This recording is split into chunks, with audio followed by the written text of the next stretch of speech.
भाइयों और उनकी बहनों, अभी अभी हमने किंगडम साम्राज्य का टीजर देखा और ऐसा लगा जैसे कोई आदमी केजीएफ, बाहुबली और सलार को एक ही मिक्सर में डालकर विजय देवरकोंडा को उसमें गिरा गया हो।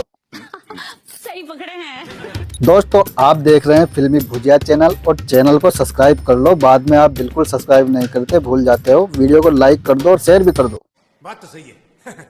अब बात करते हैं देवरकोंडा के इस टीजर की। मतलब टीजर इतना हैवी था कि देखने के बाद हमारे पड़ोसी की छत अपने आप गिर गई। अच्छा, हमको सिखा रिया है। और ऊपर से वॉइस ओवर में तीन सुपर स्टार्स। अरे भाई, ये फिल्म है या सुपर स्टारों का रेडियो स्टेशन? डर गई बहन, डर गई बहन। टीजर शुरू होते ही एनटीआर साहब की भारी भरकम आवाज गूंजती है, अला साता लेनी भिखारा युद्धम।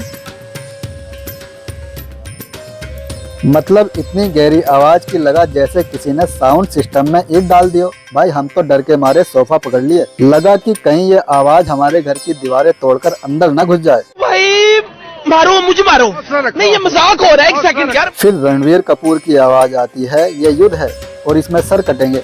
भाई, रणवीर की आवाज सुनकर लगा कि ब्रह्मास्त्र के पार्ट 2 में गलती से टाइम ट्रेवल करके पहुंच गए हैं। लेकिन हाँ, उनका वॉइस ओवर बाकी लोगों से थोड़ा बेहतर लगा। ये बड़ी अच्छी बात कही आप। अब सूर्या की बात करें तो भाई, इनका वॉइस ओवर इतना जल्दी खत्म हुआ कि लगा जैसे डबिंग करते करते बाहर उनकी बाइक चोरी हो गई हो और वो भागने की तैयारी में हो।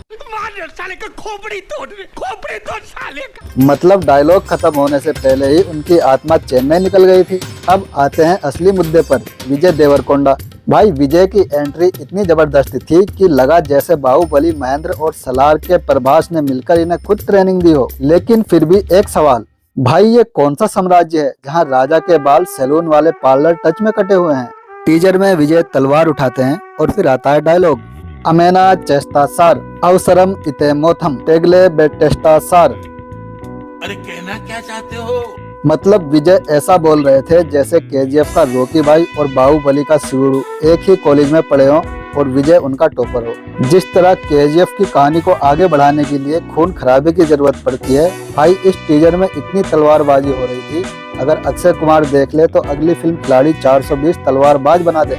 मतलब इतना खून बह रहा था कि सिनेमा घरों में टिकट के साथ फ्री बीपी चेकअप भी देना पड़ेगा और खून देखकर लगेगा कि डायरेक्टर ने फिल्म का बजट खून खरीदने में ही लगा दिया हो।